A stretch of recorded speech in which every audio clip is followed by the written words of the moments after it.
कम मायका प्रेम। रिद्धि की सास को हर वक्त अपने मायके का गाना गाने की आदत थी। अरे बस करना माँ, मामा का ये किस्सा तो 50 बार पहले भी सुना चुकी है। अरे हाँ, तो क्यों ना बताऊं। तेरे चाचा तो उस वक्त हाथ झाड़ कर खड़े हो गए थे। तब मामा ही था तेरा जो आगे आया और मदद की। देखो अब ठीक है ना, जो हो गया सो हो गया। क्यों एक बात को हमेशा गाती रहती हो। अब तो बहू घर आ गई है, उसे तो सबको मान कर चलना है ना, कि सिर्फ सास का मायका ही समझेगी वो। तभी वहाँ रिद्धि आ जाती है। माँ, आज मैं घर जा सकती हूँ? माँ को मेरी बहुत याद आ रही है। शादी के बाद एक बार भी नहीं गई। हाँ तो कौन जाता है। अरे मेरी शादी के बाद जब मैं विदाई होकर आई, इतना बड़ा ससुराल मेरा, खाने वाले 10 लोग और बनाने वाली मैं सिर्फ एक। ऐसा लग रहा था जैसे सिर्फ खाना बनाने के लिए ही ब्याह किया है। वो तो मेरा भाई था, गांव से एक काम करने वाली चाची को भेज दिया जो मेरा हाथ पटाती थी, और उसको पैसा, खाना, कपड़ा, रहने के लिए कमरा, वो सब किसने दिया था? तुम्हारे भाई ने। ये मामला रोज का था। ससुर भी जब गुस्सा होते तो वो सारी बात कह देते जो उनके मन में इतने समय से चल रही थी। मेरा भाई, भाभी, भतीजा, भतीजी सब छुड़वा दिया। मैंने जीवन भर सिर्फ तुम्हारे परिवार वालों से निभाया, लेकिन अब भी चैन नहीं है तुमको। बहू के सामने सास को लगा कि उसकी बेइज्जती हो रही है। अब सुन बहू, अपने कमरे में जा, कहीं नहीं जाना मायके वायके। घर का काम कौन करेगा? पड़ोसन। बहू समझ जाती है मामला गर्म चल रहा है। कमरे में जाने में ही भलाई है। कमरे में क्या है? तुम्हारी माँ हर वक्त चिक चिक चिक करती रहती है। कल ताई मिली थी तुम्हारी मुझे, लेकिन मजाल है सासू माँ की उन्होंने एक बुराई की हो, लेकिन सासू माँ हाँ, जब देखो तब ससुराल के लोगों की बुराई करती रहती है। बेचारे पापा जी कितना मिस करते हैं अपने घर वालों को। मेरा तो बड़ा मन करता है कि ताऊ जी, चाचा जी और सब मिलकर रहे, ना साथ रहे लेकिन आना जाना तो ठीक से रखे। हिंदुस्तान और पाकिस्तान एक हो सकता है, लेकिन चाचा और ताऊ के परिवार के साथ हम लोगों का मिलन ना जी ना, कभी नहीं हो सकता। ये बात है। देखिए मेरे साथ ना ज्यादा चैलेंज मत करिएगा। ऐसा कोई काम नहीं है जो मैं नहीं कर सकती। ससुर जी जो कि बहू की बात सुन रहे थे सामने आ जाते हैं। अरे बेटा, तू ये कर सकती है तो प्लीज मेरा परिवार किसी तरह मुझसे मिलवा दे। सारी जवानी तो मैंने किसी तरह काट ली, लेकिन जीवन के इस पड़ाव पर बहुत याद आती है मेरे परिवार की। हाँ हाँ पिताजी, आप चिंता मत करिए, बस मेरा साथ देते रहिए आप दोनों।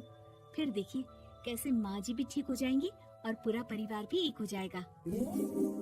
थोड़ी देर बाद बहू सामान लेकर घर से निकल रही होती है कि मना किया था ना तुझे मायके जाने के लिए, फिर क्यों जा रही है? बहू कुछ कहती इससे पहले ही बेटा बोलने लगता है। क्या है माँ, वो घर जा रही है। वैसे भी उसके माता पिता ने मुझे 10 लाख दिए तब जाकर मेरा काम शुरू हो पाया, वरना तूने मेरे लिए किया क्या है? अरे वाह बेटा, बचपन से पढ़ाया लिखाया, तेरे दुख दर्द में जगी, और आज वो लोग तुझे सही लग रहे हैं। और फिर ससुराल में लड़की खुश रहे, ये तो मायके वालों की जीवन भर की जिम्मेदारी रहती है। तो ये तुमको भी तो सोचना था ना। ताऊ जी ने पापा को पढ़ाया लिखाया, जब तुम नहीं आई थी तो पापा के लिए ताई जी ने पापा की माँ की तरह देखभाल की। अब बोलिए। अरे तू कुछ नहीं जानता बेटा, तेरे पापा को सब पता है, तभी वो उन लोगों से वास्ता नहीं रखते। मैं उन लोगों को जानता हूँ, लेकिन मैं तुम्हें नहीं जानता कि तुम्हारे मन के लायक काम नहीं हुआ तो तुम घर की शांति बर्बाद कर दोगी। सास जोर जोर से चिल्लाने लगती है। तभी वहाँ सास का भाई आ जाता है।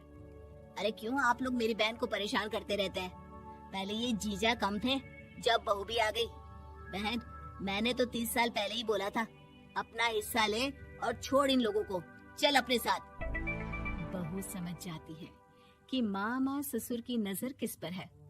देखा, तुम लोग मुझे अकेला मत समझना, मेरा भाई खड़ा है आज भी मेरे लिए। बहू मायके जाती है और आते वक्त साथ में एक नौकरानी ले आती है। अरे बहू, कुछ खाने को दे दे। अरे आंटी, क्यों भाभी को परेशान करती रहती हो? उनके भाई ने मुझे जिम्मेदारी दी है।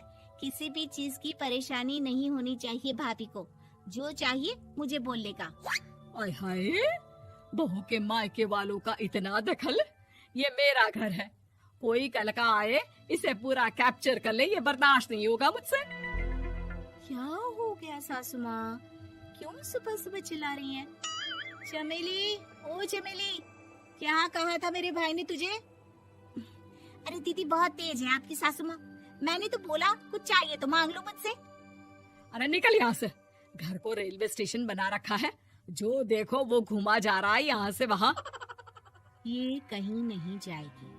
ये जाएगी तो घर का काम कौन करेगा? मैं। हाँ, और क्या करती है बहुएं? घर का काम ही तो करती है, इसमें नया क्या है? तभी वहाँ ससुर जी आ जाते हैं। हाँ, तो यही बात तो तुम्हें भी समझनी चाहिए थी ना। आज बहू के मायके से नौकर आ गया तो तुम्हें बुरा लग रहा है? अरे तो उस वक्त गर्मा गर्म खाना तो सबने खाया ना।